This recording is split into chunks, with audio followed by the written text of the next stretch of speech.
everyone, this is Emma with The Mind Unleashed.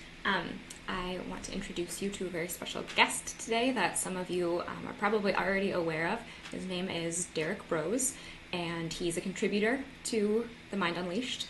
He also works with his own outlet, the Conscious Resistance Network, and you may not have heard that he is also running for mayor of Houston, which is very exciting.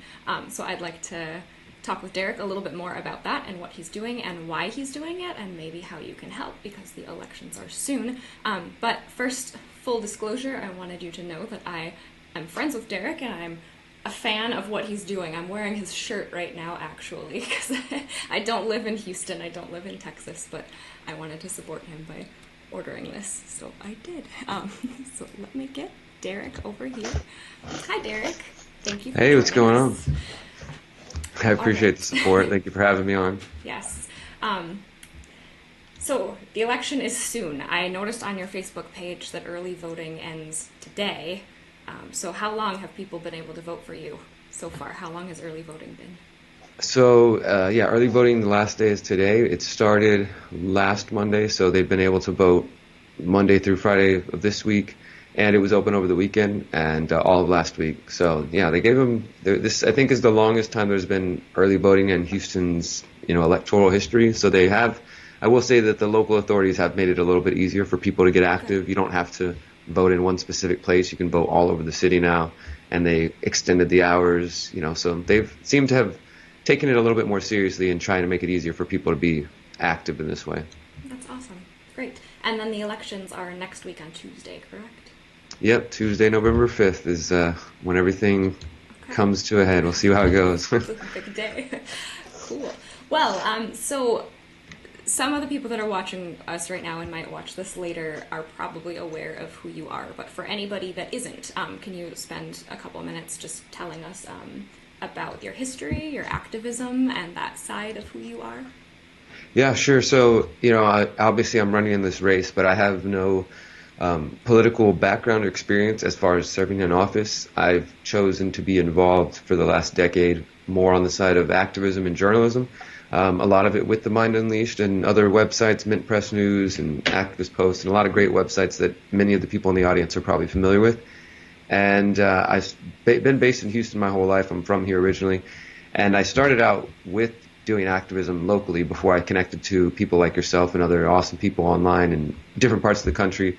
I started an activist group called the Houston Freethinkers in 2010, and we were active till about 2017, doing everything from protests and rallies and civil disobedience and marches to community garden builds and skill shares and documentary screenings and just, social gatherings. In many ways, it was all about providing the community for people who are concerned about the world and who are looking to get active and engaged. And along that path, I started to develop an interest in journalism. I didn't go to school for journalism. I just picked it up along the way.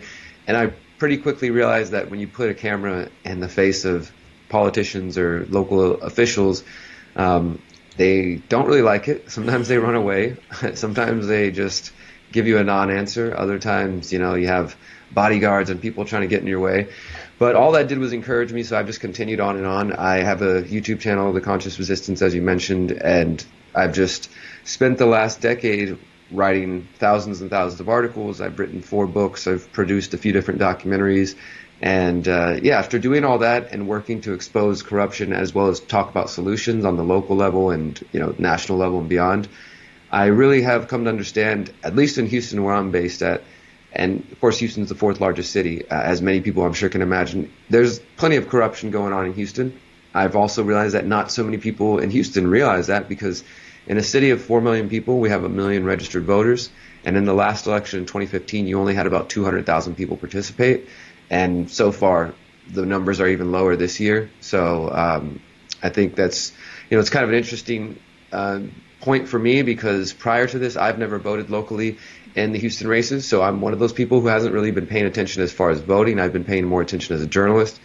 And I see that there's a lot of people who just don't feel like the issues that they are concerned about are being talked about. And typically on local elections, at least again in Houston where I'm at, things focus on, well, we're going to fix the potholes, we're going to fix infrastructure, and we're going to take on crime, and some of these kind of boilerplate local issues. not to say those don't have a place or and they're not interested, there's not people interested in those, but I realized like, we could take bigger stances on certain issues and we could address bigger problems and again speak to concerns that people aren't having, addressed. I've been going to city council for the last decade, again, as an activist or as a journalist to report on things going down. And I've seen time and time again that the system on the Houston level is really kind of rigged against the people, and we can get more into that in a few moments. But those are the reasons I decided that I wanted to run. Coming from that background, and I do feel like what I'm bringing to the table, besides, like I said, I don't have political experience in that way. I'm a small business entrepreneur, activist, journalist, and I also have experience in the criminal justice system. 15 years ago, I went to prison when I got addicted to drugs at a young age, and went through that whole system. Got to experience the local criminal justice system as well as the Texas state criminal justice system, and have the experience of coming out into Houston as a felon, and have limited options for where I can rent because of that. Have limited options for where I can get a job. And if it wasn't, for journalism and my entrepreneurship, then I would still be dealing with that 15 years after the fact. There are still people who judge me in that regard. And so I think I'm also speaking to those concerns of Houstonians who've been through that and who are still struggling with that. So I'm bringing all that to the table, which makes me, as you can imagine, kind of an outsider, non-traditional candidate, which is what I was expecting and which is what I enjoy. And we have dealt with a lot of pushback from local media. Facebook censorship, of course, is something we know about very well here. And, that's all been a struggle, but it's been a struggle that presented an opportunity. But overwhelmingly, the people on the ground that we've been speaking with and the events that I've been attending, because I've been participating in the forums and some of the debates, but I haven't been invited to any of the televised stuff. But we've also been going to farmers markets and food truck festivals and just the park and just anywhere that people are, not just focused on the people we know are going to vote, because we're trying to get new people engaged. And overwhelmingly, the people who are supporting our campaign are people who are saying, I've never voted before, but I'm going to vote this time because I want to support you. And, we're just excited about it, because my whole goal with doing this was try to create some kind of change. I didn't run because I think that electing me is going to magically fix all of Houston's problems. I think that's kind of the lie that a lot of politicians, including some politicians in this race, tell people. I'd rather be frank and say, look, there's a lot of work to do. There's a lot of difficult things ahead. And even if I get in that position, there's going to be a lot of people who want to stop the things that I'm talking about and the things that, like holding the police department accountable and other things like that. So it's going to have to be a relationship between, say, me as mayor and hopefully some good council people that get elected as well. And then the people of Houston being actively engaged. And I think that's kind of what I've seen as the failure of politics in the past is people don't always stay actively engaged. They just do their part, they vote, and then they go back to sleep or they go do whatever. And the politicians typically don't keep their promises, and there's no accountability. So I want to, I'm running a campaign, and I want to be the type of mayor, if this does happen, that truly does interact and engage with the people in the ways that I've already been doing for the last decade. Mm-hmm. Yes, I think what you're doing is incredibly inspiring because you're doing it really the right way that everybody else should be doing it. It's interesting how you've been battling so much with local media to get your face out there, even to get your name out there, to have them even say that you're one of the people running. So you're not just relying on them. You're out there in the streets, like you said. You're going to farmers markets. You're going through the neighborhoods. You're going to community gatherings. That's what everybody should be doing. You shouldn't be doing it just because you can't get on the news or whatever, but very few candidates running for all kinds of office do that, the legwork, and get out there and engage with their community, which is really appalling. So I think not just for Houston, but for everyone, everywhere, you're a really good example of what more people should be doing and the way people should be running their campaigns. So I'm really proud of what you're doing, and I'm really happy to call you a friend. Whether you become the mayor or not, I think you've done a lot of amazing things through this campaign. And I've noticed here where I am, I'm in the Twin Cities of Minnesota, Minneapolis and St. Paul, and we have on the city council of each cities a couple of really awesome people who are engaged with their communities, who are like live tweeting the city council meetings and who are out there And they're rare, but this next election cycle has more people like that because they inspired more people like them to act that way, to do that, but also to say, oh, I can run for city council too. I think that what you're doing has the potential to inspire more people. Like if you do become the mayor, I would expect to see a change in the type of people on the city council and holding other offices in and around Houston. So I'm really happy about what you're doing. Yeah, I appreciate that. And just to add to that point, I've seen that same thing in Houston. Houston definitely has more, I mean, I don't know, for lack of a better term, progressive candidates who are running this time. And what I mean by that, I don't mean like, politically left or anything like that, but people who are generally thinking of new ideas and not just trying to be part of the old system. And at the same time, it's pretty clear who is a part of that old system and who are the entrenched people that the current establishment wants to keep in power. I'm running against the current mayor he's running for re-election. He was endorsed by Obama in 2015. It might have been what pushed him over the map because he definitely had a last minute victory. But one of the issues that I'm talking about is 5G, the 5G rollout. Houston is a test city for that. This mayor is directly in the back pocket of the telecom lobby. He was given the 5G Wireless Champion Award last year, and then all of a sudden Houston announces a new partnership with Sprint and Verizon, or with Verizon and Microsoft, and now Sprint. The people of Houston never had a chance to vote on this or decide if this is something they want. And there's so many other issues like this. The people of Houston, most of them aren't even aware that the police department operates several different surveillance tools, including Stingray cell phone surveillance tools. And I was one of the people that helped reveal that in 2012. My approach is that, if we're spending taxpayer dollars and if we're going to believe and maintain this sort of representative democracy on the local level, then shouldn't the people have a say in all these decisions being made? And unfortunately, even just to the very way that the city council system is established, it kind of goes against making it productive for people to be involved, because it's on a Tuesday afternoon at 2:30 when most people are at work or going to school, and people have to get babysitters or they have to take off work and they have to do all this stuff. I've seen people go there and they have their little speech written and they get their 2 minutes or 3 minutes and they pour their heart out to the city council and the mayor, and then they're like, ding, time's up, thank you, have a nice day. And I see them kind of look around like, what just happened? Like, okay, that's, and I've tried to make an effort to go speak to those people and say, hey, at the very least, I have a radio show. Let me bring you on my radio show and broadcast this out to the people of Houston, share about the issues you're dealing with. And it's led to me meeting a lot of good people around Houston who just need some help, who need somebody who's going to actually listen to them and look out for them. And of course, around campaign season, this is when all these promises are made. This is when these people do come out into the communities. And I definitely can see that there are people who are sick of the current mayor. We're also the other number 2 contender, according to the local media, for whatever that's worth, is somebody who donated $750,000 to Donald Trump, who hosted Trump in his house, who's a self-made, millionaire attorney who is, just to be frank, I think he's just a liar and he's a little too slick for his own good. And more people are seeing that, but these are the people that the media is kind of propping up. And to that point, just the power of the media. For the last 5 months, the media, the Houston Chronicle, which is the only major paper left in the city, which is owned by the Hearst Corporation, you can follow that up the ladder to those 5 corporations that control everything we see and hear. They've been saying there's only 5 candidates running. Sometimes it's 4, sometimes it's 5.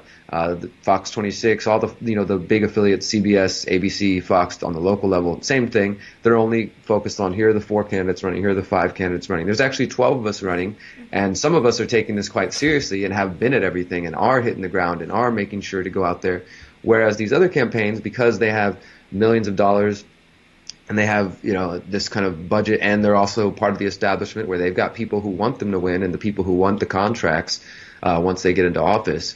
They're able to afford TV commercials. They're able to afford to hire people, to pay for people to go out there on the streets. Whereas, we're dealing with a very humble grassroots campaign. And I just want to say that I'm so really, even from you and all of our friends who are in the independent media who have stepped up to help me with this, I'm just completely blown away by the support. I knew that I had some support, but when I started this, I wasn't really sure what to expect. I told myself, we're going to do this campaign as long as it's fun and as long as it's not too stressful. And if, people don't respond, then, oh, well, I tried and, I'll just give it up.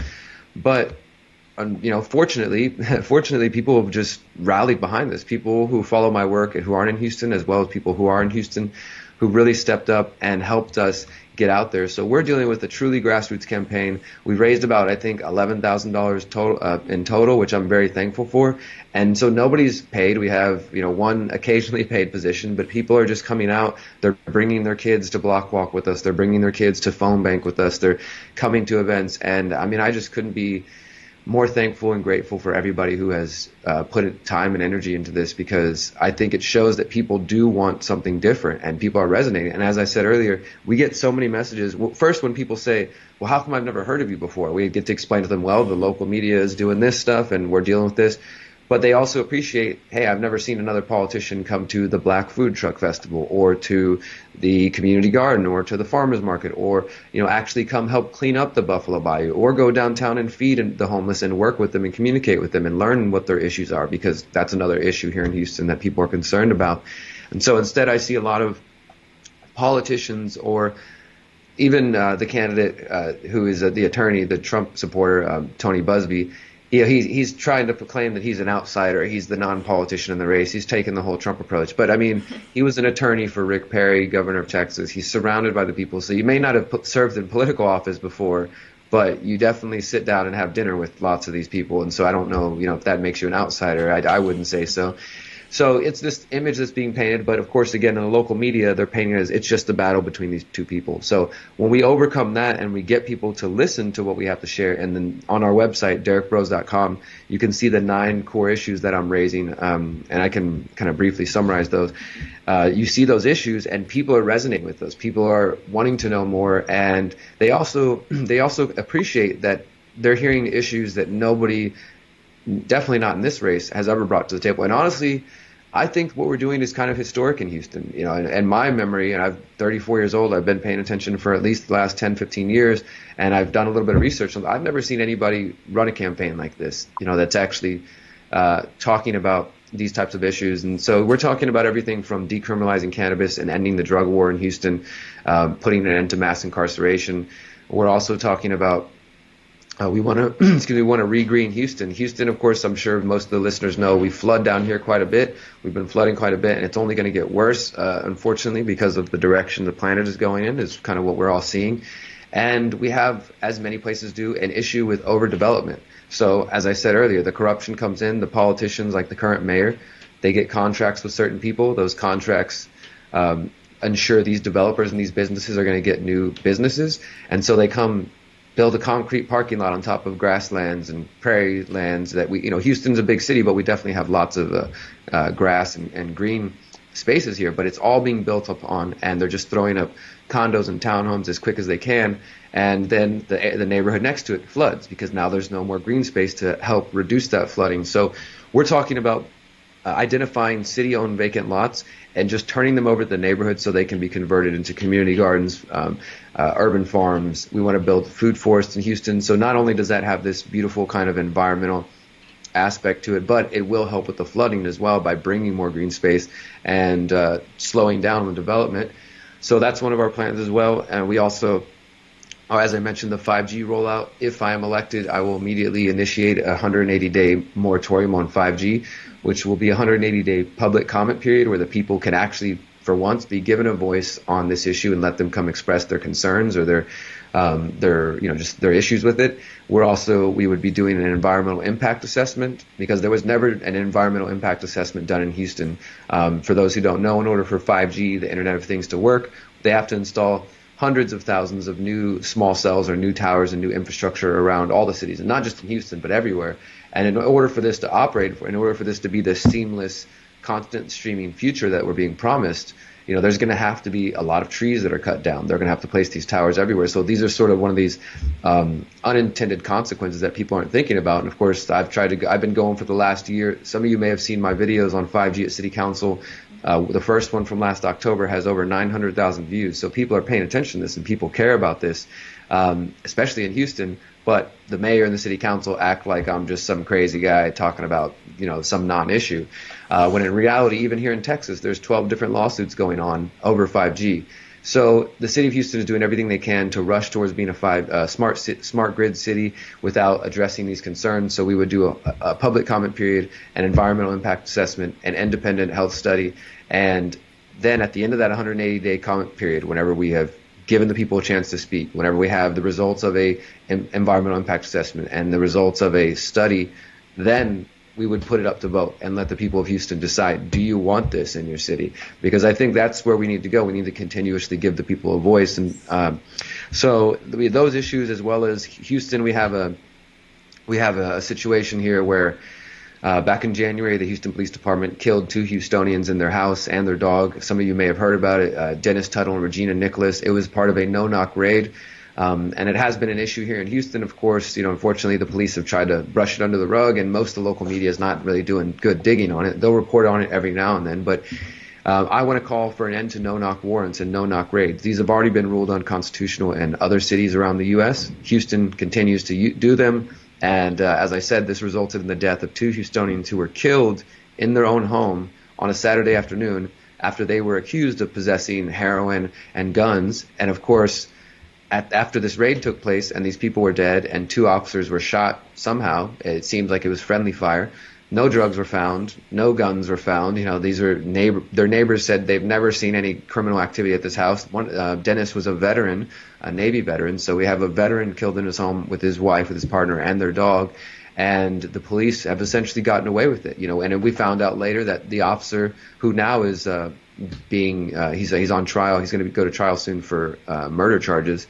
That he lied about the whole thing. That there never was a confidential informant that bought drugs from this house. And so we still don't know the truth about what happened, yet the current mayor and the current city council, they stood with the president of the police union and the police chief, and they called these people dirtbags. And they said that any of you who are out there who are going to go on social media and talk about cops, we got your number, we're coming for you. It was this very threatening message, and that was the way they chose to respond to it. And so I've been able to meet the brother of Regina Nicholas, and he said that her 85-year-old mother is hoping that she can live one more year so she can see her daughter's name cleared, because all they've said in the news is that, there was these drugs at this house. And of course, even with the cop going to trial, the current chief of police still stands by it and says that his officers did the right thing. So one of the things is, as mayor, you get to pick a police chief. So I would immediately fire this current guy. His name is Art Acevedo. He's got a history of, corruption going back to several cities before Houston. I would only be interested in working with a police chief who has no interest in continuing the drug war, who has no interest in continuing no-knock raids. We also want to do a audit of the police department and identify any officers who have a history of violence with people and get rid of them. They don't need to be serving as police officers if they have acted violently. It's just, to me, insane that there are situations like New York and some other cities where there are officers who literally have been either accused or guilty of rape or assaulting people, and they're still out there on the streets making hundreds of thousands of dollars as officers. That is just mind-blowing to me. So we want to address police accountability issues. We want to address police violence.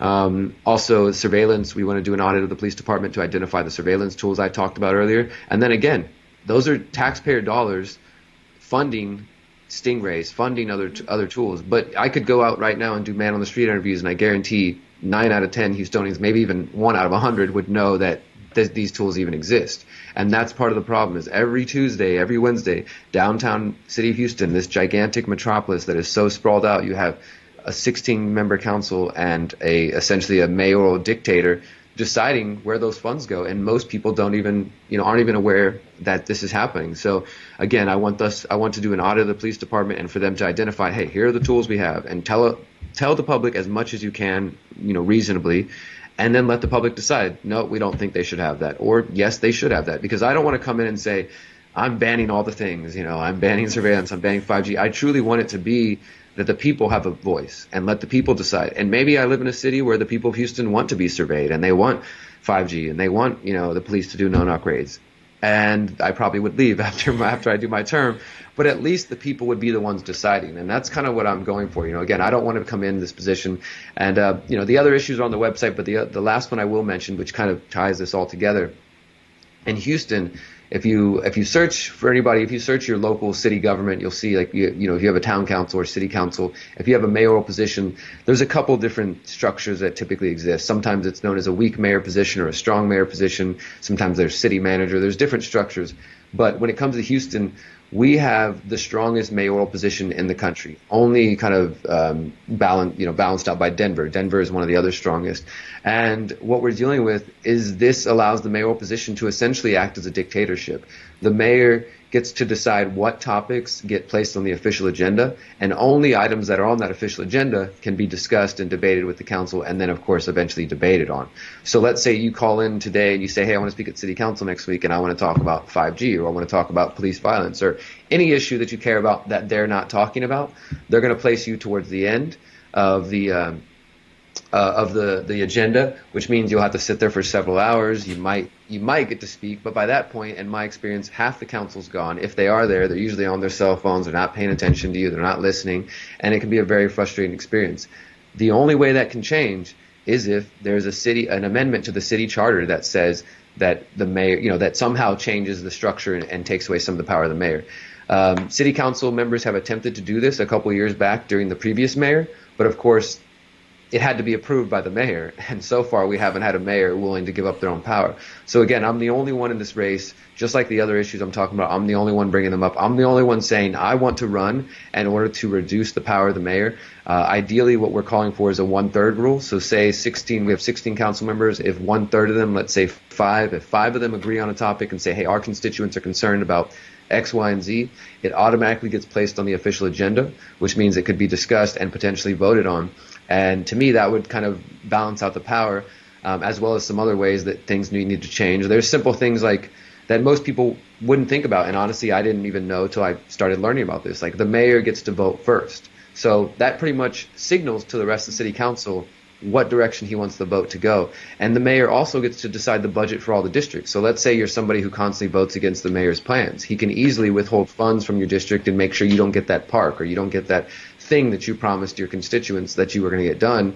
And, so it's just, there's so many ways that this system, even on the local level, is set up to entrench power and to keep the people in there who are going to play the game. And like I said, we've been facing a lot of pushback, but on the ground level, even we were at a Halloween event last night, and we're in, a community that is for the most part is a black community that definitely isn't looking to politicians to save them, and in fact, they're kind of sick of all the politicians.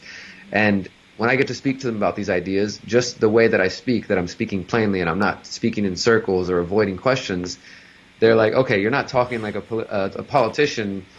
How are you going to win? Because this is not what they want. So people understand that being real is kind of goes against the grain of what this system is about, which to me is part of the problem. Like, why should we accept politicians and people who can't even speak openly and plainly and clearly to us? And I've seen this. I've had to sit on the stage with these people for the past 5 months and listen to them talk in circles, give non-answers.